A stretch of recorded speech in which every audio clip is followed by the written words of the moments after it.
Hello everyone, and welcome to Multi-Level Mess. My name is Tori, and I'm a goth against exploiting women's desires in order to make them lose money, friends, and dignity. I'd originally planned on my next project being something to do with religions or cults, as that was the popular vote in my most recent Twitter poll, but I had some loose thoughts about something that I wanted to get off my chest. I didn't feel like it warranted a full video at first, but it ended up being something a bit much to fully express through the character limits on Twitter, and I didn't want to put it on my blog, so here we are. Just a heads up, this is going to be a pretty long video, so I do apologize for that. And also, some other amazing women have already made their responses, and I highly recommend you check out their videos as well, since everyone is bringing up excellent points. I know Savvy Writes Books did an amazing job articulating a lot more than I probably ever could from what I've seen of her video, because admittedly I did end up not watching it all because I didn't want to accidentally copy her, but just go check her out. She's awesome, I promise. I'm sure some of you are aware of a certain individual who recently released a video claiming that the anti-MLM movement is inherently, in their words, anti-woman. I will not be naming this individual or showing their face because I'm taking my usual stance of calling out problematic behavior and addressing issues with MLMs rather than attacking an individual, regardless of what my opinion of him as a person may be, though I will admit that opinion is not positive. And before anyone points out that I do not hesitate to use the name of a former anti-MLM creator on Twitter, that being Kimbyr Leah, I do that because everyone already knows who she is. And this person I'm talking about today is a much smaller creator. Even so, I still only criticize Kimbyr's behavior and inconsistencies in her stories rather than go after her personally. As such, if you happen to know the person I am talking about today, please do not send him any hate. I am already aware of how problematic their videos and their comments are, and I'm not going to really go into that unless it is relevant to what I wish to say, but let's just not stoop to a level that I'm sure he'd love to claim that we would go to. I also want to point out that this creator tries to frame a lot of his critics as misandrist, and as pointless as this disclaimer is for most people with a brain, I do not care what sex or gender you are. My criticisms have nothing to do with that, so don't try that shit with me, dude.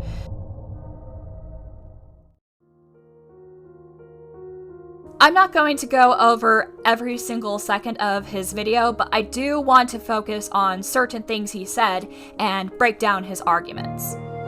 So he starts off focusing on exploitation, and the first major point he tries to make is that some creators of anti-MLM content monetize their videos, and this apparently is profiting off of distributors, so it's hypocritical. He says that a common argument against MLMs is that people in the top ranks make money off of the people in the bottom ranks, and that the people within those bottom ranks, which he notes are female-dominated, are often labeled as victims within the anti-MLM community. And then he says this: I believe the anti-MLM world and that whole movement is also making money off the backs of these same so-called victims. So yes, this person is correct that this is a common argument. It's simply how the business model works. In order for the top levels to succeed, they need to be making money off of not just their downlines' hard work, but also on their downlines' loss. Somewhere along the way, you need to have distributors who are taking a loss, who can only possibly get it back if they too recruit and build a big enough downline to leech off of others, which in turn is more for those higher levels to leech off of. It's also important to note that while the MLM industry is mostly female-dominated, there are several ones that tend to recruit more men. I know Savvy pointed this out already, but I have to reiterate her point. The real problems in MLMs that we criticize come from the corporate side of things, the founders, the CEOs.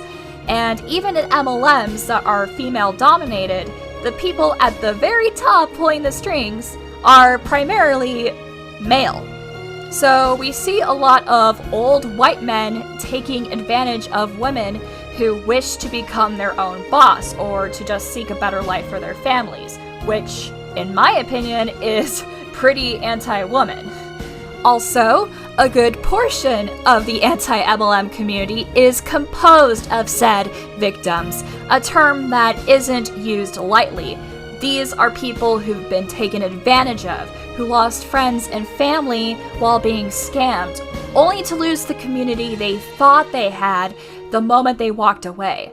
Some have been harassed, some even threatened for speaking out about their experiences, and this movement has given them a voice.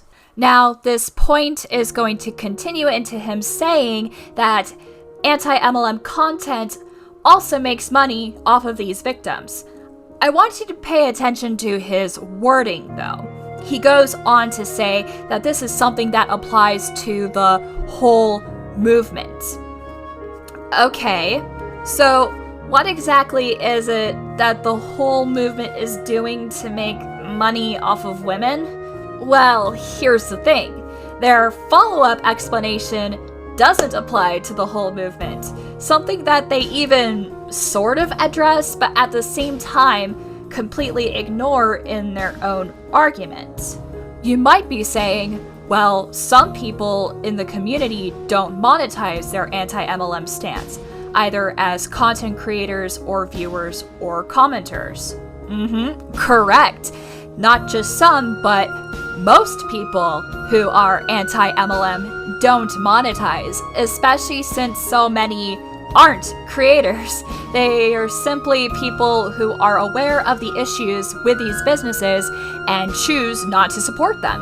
Hell, a lot of them aren't even vocal about this stance outside of dedicated groups or forums, or when they are approached by a distributor. They aren't making money off of choosing to not support MLMs, or from voicing their experiences once they leave. It's all just a matter of people being aware, and sometimes wishing to spread awareness. But look at the shift in his language. He's suddenly gone from the whole movement, which involves everyone I've mentioned, to some creators. Interesting. Why the sudden focus on creators? He then goes on to claim that building a social media following of any size has a value in today's society. Really?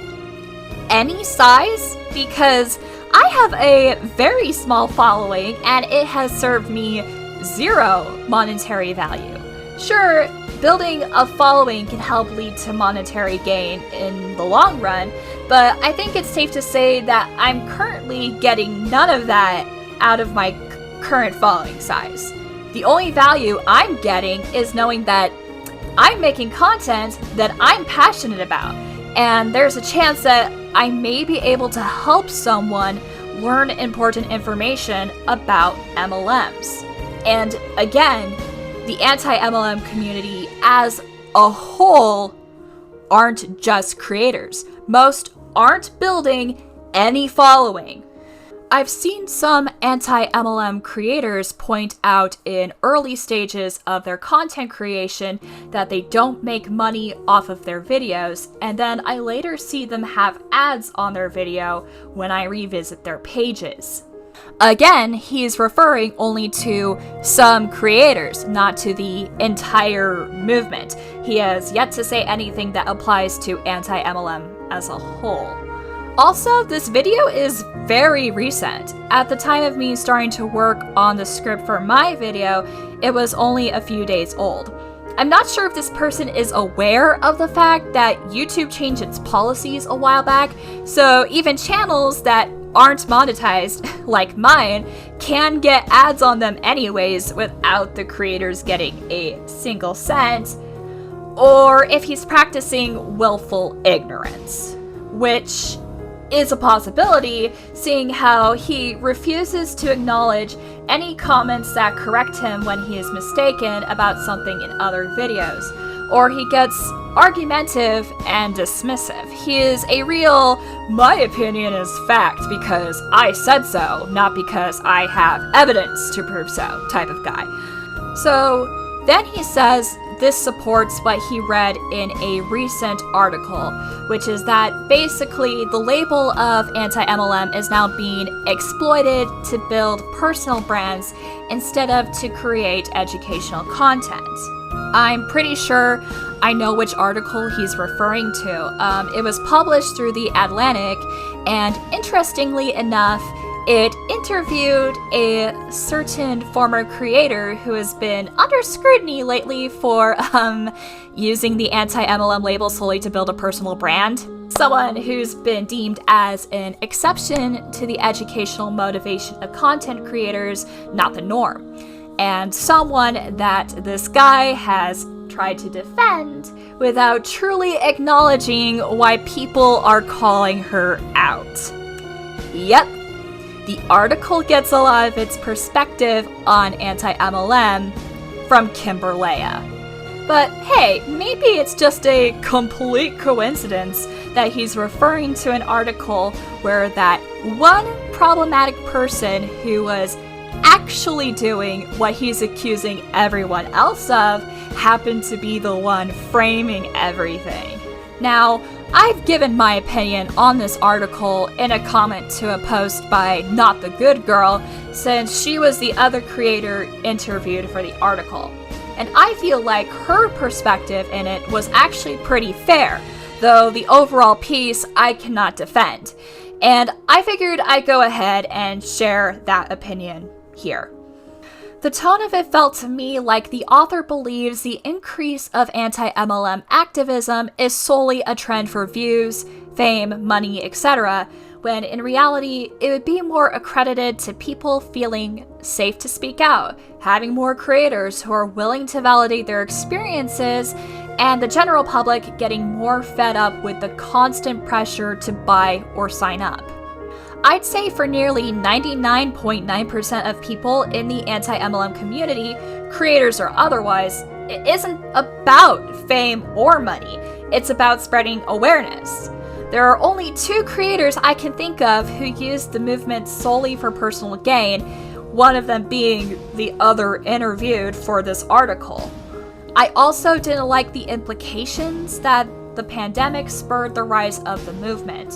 While the author mentioned how it's been growing for a while, they seem to put a lot more emphasis on an event that was more of a rise in distributor desperation than anti-MLM. There was a surge of activity around that time because so many Huns were trying to take advantage of the pandemic, so there was more content being shared.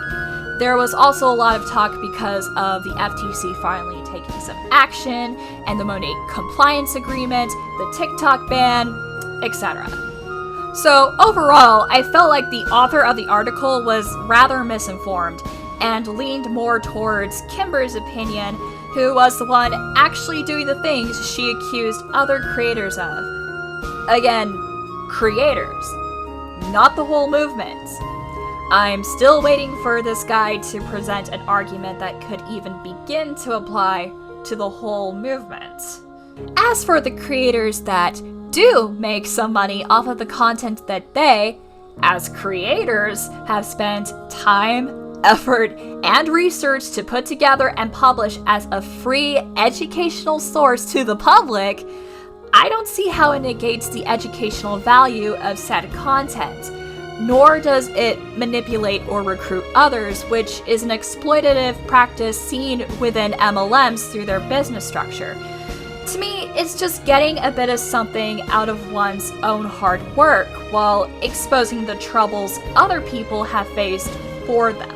There's nothing inherently exploitative about a content creator earning money for their content, or from talking about the problems within MLMs using other people's experiences as examples. I know some use the horror stories of former distributors to spread awareness, while also giving these people, who are mostly women, a voice on a larger platform where they are more likely to be heard, understood, and acknowledged. And to my knowledge, these stories are submitted to anti-MLM creators by the free will of the individual.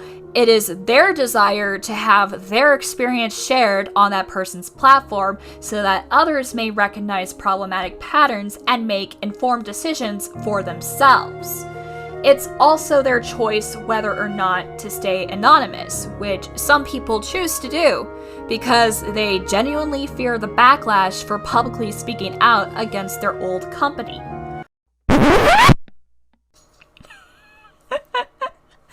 Yet, he manages to tear apart this argument on his own anyways by completely contradicting it in the next sentence. He says that, on the other hand, creating anti-MLM content for free and not monetizing it is also anti-woman somehow, and he seems to think it's hypocritical to have an unpaid anti-MLMer criticize a business model where women essentially work for free, or, statistically speaking, are paying to work.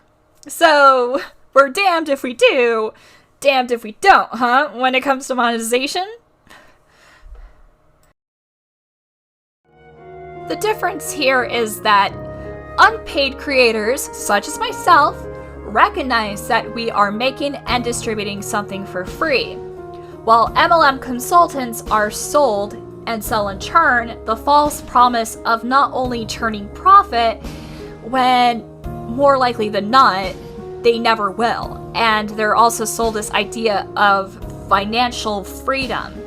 We aren't attacking women for working for free. We're trying to help them see that they are, and hoping that they take the initiative to track their expenses and earnings in regards to the business to determine whether or not they think it is a viable and sustainable source of potential income and whether or not it's worth participating in. It's not a matter of, you can or can't do that, you're not allowed to do that, you're not allowed to make that choice. It's a matter of helping women, and anyone really, to be aware of a reality that can be warped through the rose-tinted lenses, through the thoughts of fancy cars and trips, and through motivational rallies and success stories, and being surrounded by a supposed sisterhood that masks a highly competitive and oversaturated industry. It's a matter of helping others make informed decisions for themselves. Being able to make our own choices matters to us women a lot in a society that's actively trying to take that away to this day. So these are two contradictory, misinformed points, and they still have nothing to do with the general anti-MLM community. Then he goes on to say that these horror stories being shared are exploitative because they allegedly are used to scare someone who is anti-MLM from going to the middle. And I'm assuming he means scaring them from being neutral, as in just not caring one way or the other about how MLMs work or what happens to participants. He insists that this is just scare tactics. I don't really understand what his logic is here. If people's real personal encounters in an MLM make people wary about not caring, it's a form of manipulation and control? To my personal understanding, and you can correct me if I'm getting this wrong by definition, scare tactics are something used to primarily instill fear rather than to provoke critical thought. It's a way of putting emotion before reason, and it often contains false or construed information rather than facts. While these stories do have an emotional effect, they are also backed up by data. We have the lawsuits, the FTC warnings and actions taken against them, the income statements, and we keep getting more data since more scrutiny is being directed towards these companies. We can look up the history of a company or its founder, and we can find news articles and business reviews and scientific research. We are able to back up what we're saying, not just with anecdotes and opinions, but also through research. So far, this guy's video has only been backed up by opinions and logical fallacies, to the point where he can't even keep his own opinion straight. I also feel like these horror stories, as they're often referred to in video captions, are no more scare tactics than a review left for a business is. Sure, there's always a chance that a few people may stretch the truth. The more stories are shared, however, the more we can see an established pattern of what does and doesn't actually occur. It also helps when these stories are backed up by evidence, such as screenshots or video. Obviously, as critical thinkers, we should always take these things with a grain of salt since they can be doctored, but it does help back up claims through example. And this is where he gets into what is probably the actual point of the video, where he talks about someone leaving and them being framed as them taking down the entire movement. At this point, I don't need to say who he's referring to, do I? This is basically just another defense video for Kimbyr, the one person who actually admitted to doing the things that he's now saying everyone else is guilty of, when they aren't. So, I'm reiterating what I said about the movement being about informed decisions, and that the reason why Kimbyr was criticized is not because she went to the middle, which, by the way, she didn't. She actually became pro-MLM and is now a market partner for Monet. The main focus of this criticism is how she treated her followers, her paying channel members, and other creators, going so far as to spread rumors to pit women against each other for her own behalf. And I'd say stirring up needless drama among your female peers is pretty anti-woman, but you don't say that when you're simping for someone, do you, dude? To put this into perspective, another anti-MLM creator around this time also changed her stance, that being Leah. And I could argue, and this is actually my personal opinion, that she too also used her platform primarily to build up her brand and business using the anti-MLM label. She too gaslit her fans, and to me, used them for monetary gain since she sold anti-MLM merch and promoted her boutique through her media. And yet, a lot of people have moved on from their anger with her, despite her switching to the middle, being very similar to Kimbyr's, just in a less aggressive manner. Why is that? Well, I think it is something to do with her knowing when to stop. While Kimbyr kept digging her hole deeper and deeper by continuing to lie and blame others and spread drama, Emily knew when to put down the shovel and quietly move on to other projects. I personally haven't forgiven Emily because, as a former follower, I feel very used by her. However, I do understand why most people no longer care. She at least knew when to step back and let things calm down. She is also pretty young, so a lot of people are willing to give her a chance to learn from her mistakes. As opposed to Kimbyr, who's nearly 40 but has yet to show us any sign of maturity or give a sincere apology. Not that Emily apologized, but I'm just saying. By the way, for his original video defending her, I pointed out in his comments how her excuses for not refunding her channel members vary depending on whether she's speaking to someone defending her or criticizing her. I even shared these screenshots on r/anti-MLM. You can pause to read the whole thing here, or you can check out the link in the description. And I don't know who's framing her actions as her taking down the entire movement, but let me know so I can call out their shit, because we're still here. And more importantly, the facts are still here. Facts don't change, even if Kimbyr's stance did. That is, if she was ever actually anti-MLM to begin with, which she's now said that she wasn't. So now that we know the real reason behind him making this video, let's keep going. Oh god, we're only 3 minutes in out of 7. Ugh. This guy states that, in his opinion, taking someone's pain and using it as a form of entertainment is exploitative, which tells me that he's definitely very boring in the bed. In all seriousness, on the surface level, I can agree with this opinion.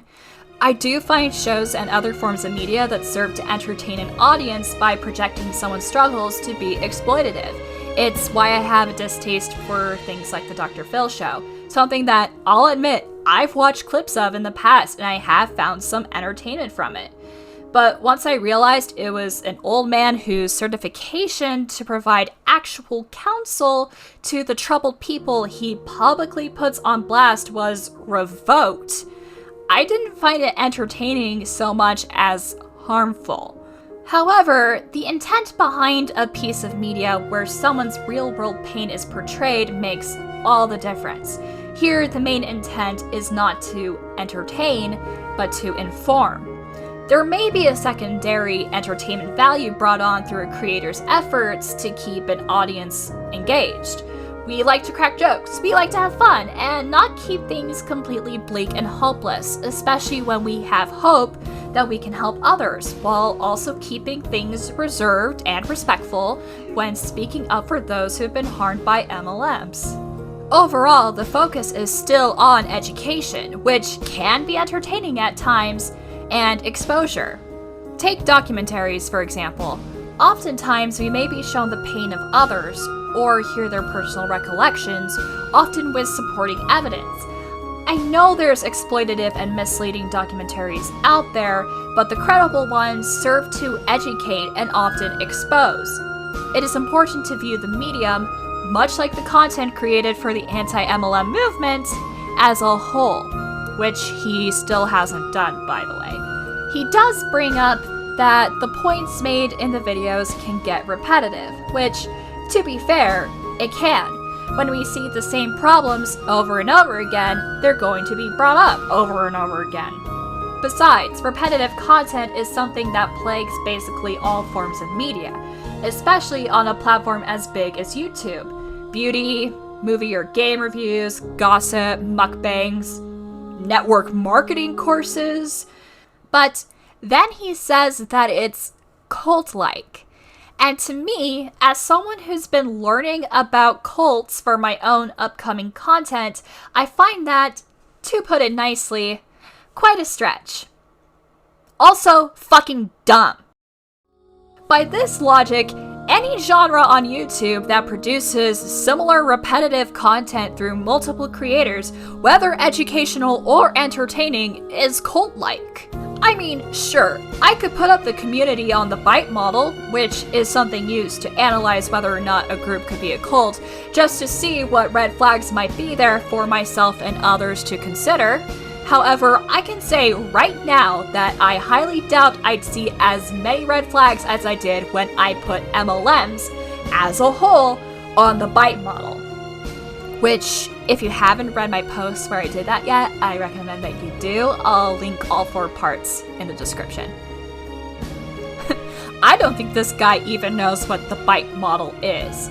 But he'd probably call it misandrist. I'm sure he'd think of some excuse why. But frankly, I think the main reason why he says it's cult-like is because Kimbyr said that. Next, he moves on to predatory behavior, and he brings up the argument that MLMs prey on people's vulnerabilities, which they do. They actively target people, often women, who are stay-at-home parents, newlyweds, military spouses, people who've lost their jobs, or people insecure about their weight or their physical appearance, or people seeking alternative forms of medicine or therapy, people who are lonely and longing for a sense of community, which he does bring up. I'll give him a bit of credit for actually researching people's reasoning here, unlike with the Kimbyr defense video. The reason he says anti-MLM content is predatory is because it only shows the bad side of MLMs. This, frankly, isn't true. A lot of people who share their experiences speak about both the good and the bad, and we as creators often refer to the positive, appealing sides that draw people in and keep them from leaving.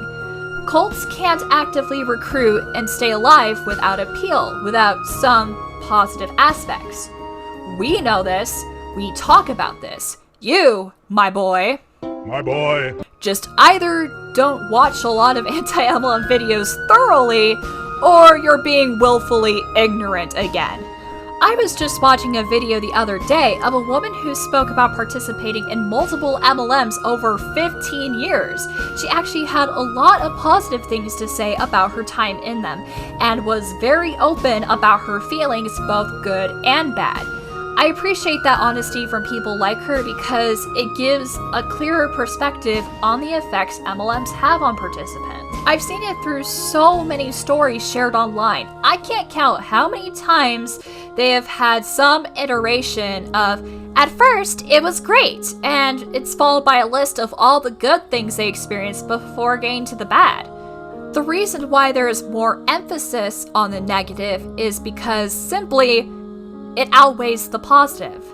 Plus, when people speak out, they are allowed to share thoughts which they were forbidden to express to their teams due to a culture of toxic positivity, which is reinforced through the backlash many distributors receive from their former team if they leave or speak up. One such example was a former Beachbody rep whose blog post that had a lot of positive things to say sparked a response of outrage from her upline. This response made the rounds recently in discussion by several creators. The upline framed the post as horrible, and she accused the ex-coach of cursing her child, while at the same time, she firmly told her downline to not read it for themselves. If they had, they'd have seen that the post isn't actually that bad, and that this former rep had only hoped her upline didn't neglect the intimate moments of nurturing a newborn in the same way that she had told someone in her downline to do. My friend, the MLM police, received death threats for speaking up about Unique and talking about the gatekeeping that occurs with their healing retreat for victims of sexual assault. So my guy brings up scare tactics again, but honestly, I feel as if harassment and death threats, as well as the shunning and gaslighting that is prevalent in MLMs against people who leave, are closer to the definition of scare tactics than sharing people's bad experiences online, because it scares distributors into not wanting to leave lest they be treated the same way. And then he brings up Kimbyr as an example again, because he hasn't had a glass of water in 10 years. So again, I'm reminding him of the actual reasons why she was so harshly judged, and continues to be, because she is still doing and saying the same horrible shit. He's making me repeat myself so he can call me cult-like, isn't he? Not my fault he keeps repeating the Kimbyr thing. Just beating it, beating it, and beating it, and hoping something will eventually come out of it. Tell you what, if he brings it up again in this video, he owes me $5, okay? I haven't gone this far in his video before because I'm just taking notes as I go, so let's find out together, shall we? He has just under 3 minutes left in his video to win, so let's go. His final category is degradation of women. First case in point is him mentioning an outsider's education being discredited. Is this about Kimbyr saying she's a law graduate, even though she didn't pass the bar exam? A certified human potential coach, whatever the hell that means, and that she has psychology and sociology degrees, that supposed background that she touted as qualifications to blatantly make fun of distributors in a way that most anti-MLM viewers found distasteful? It's only been a few seconds, dude, come on! You know what? I'll give you the benefit of the doubt on that one. Maybe you're referring to something else. No, wait. Now he's saying it's putting a woman down for trying to better herself and doing things differently. That's kind of two different points, but he's attempting to frame it as one. And we don't put down distributors for either of those things. We just talk about why they aren't going about it in the best way. I feel like they deserve so much better than the facade of success MLMs portray. They should be able to find actual success outside of a pyramid scheme that actually puts them in a chokehold and strips them of their time, money, and relationships. A success that comes not from preying on others, but from being true to themselves. It happened. On a similar note, a video came out recently on the situation surrounding the person that is now on the outs with the community, in which there was criticism of her claiming to have expertise in multiple areas. Oh, so it was about her. You let me down, my dude, and now you owe me $5. This can be my first monetary gain, so I can exploit women by making money, rather than exploit myself by not making money. But the reason that expertise was brought into question, if the video he's talking about is the one I'm thinking of, which was by Madison Harnish, is because we now know Kimbyr is not only prone to lying, but because she changes her claims about what areas she has expertise in, depending on who she's trying to appeal to. We already know she can't keep her story straight. But she suddenly went from a law school graduate who could explain the legality of MLMs to a human potential coach selling classes on how to be successful in network marketing, despite saying herself that she's not a businesswoman and having contradictory stories on whether or not she has had prior experience in MLMs. I don't think anyone was saying that it was impossible for her to be qualified in all of these areas, but rather we are questioning whether or not this is true, because now we have to question everything she ever has or will say, since she is, again, prone to lie. Now, at this part of the video, he does bring up a couple of things that he actually agrees with anti-MLMers about. The first being that MLM products tend to be very overpriced. This is done so to cover the costs of paying upwards in the pyramid. And the second is that he doesn't like that distributors can't set their own prices. You know, like they could if they were actually small business owners. But then, he uses Kimbyr as an example, again, and brings up how she's being called a scammer for making her own product and setting her own prices. Again, missing the point entirely. Our issue with her selling courses to train distributors to be successful network marketers is that we know she isn't reliable or honest, and she will say whatever will make her money, by her own admission, regardless of sincerity or ethics. She has scammed paying channel members who sought business advice from her up to very recently, while dragging them into unnecessary conflict and hurtful conduct, including one woman whom she scammed out of $500. And as far as I'm aware, she has yet to issue a single refund. She just keeps making excuses. I'd say that was pretty anti-woman of her. We're calling her a scammer because she has scammed people. These courses are just a means of her doing the same thing all over again, just to a different demographic. And frankly, we've been given no reason to trust that she won't scam again, that she'll actually change her ways, when she's done jack shit to take accountability or make it up to anyone that she's wronged. Ugh. The longer I go on with this, the more frustrated I get. Thankfully, his video is almost over, so let's just try to get through this. He says this last bit referring to anti-MLMers, but I find it brutally ironic. I'm sure there'll be some people still trying to justify this behavior somehow. No shit, Sherlock. We can tell you're still trying to justify Kimbyr's behaviors. That basically does it for the notable parts of his video. Thank God, we're finally done. Wait a second. I just sat through his entire 7-minute schluck, and not once did he bring up anything that could possibly be applied to the movement as a whole outside of content creators. What a schmuck. Well, I'll do it.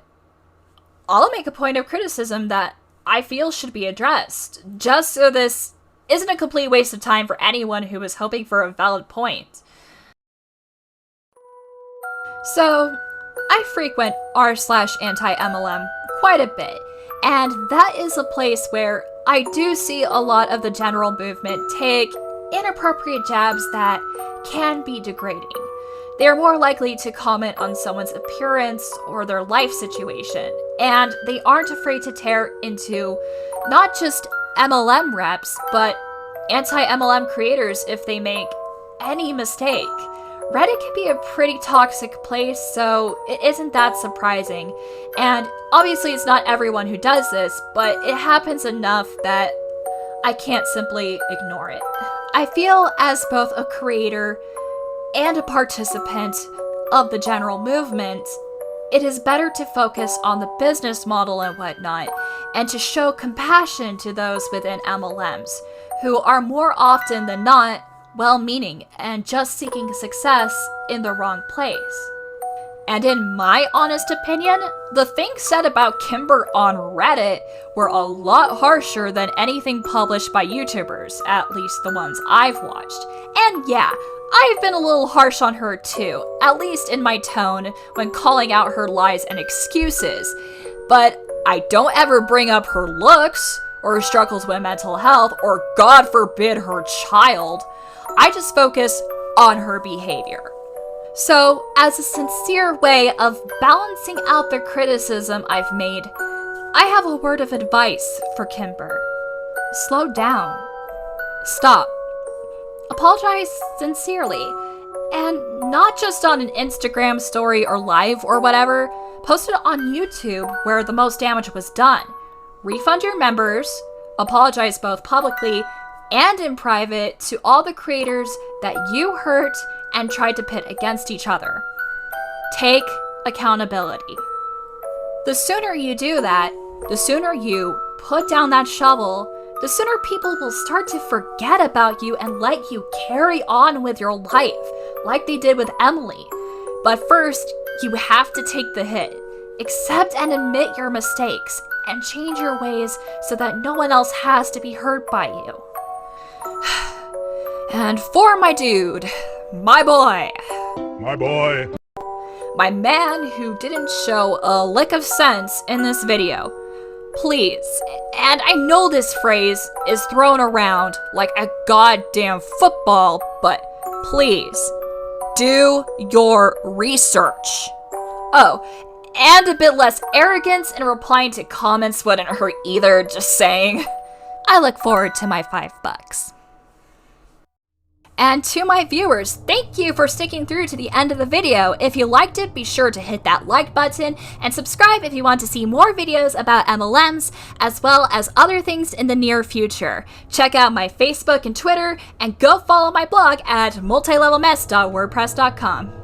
Now, if you'll excuse me, I am exhausted from sitting through this guy's bullshit. I'm gonna go find a spare coffin to lie down in for a while. Hey, honey! Go away. I'm sleeping. I know, but have you checked your Twitter lately? No. Why? You hit 100 followers! Holy shit!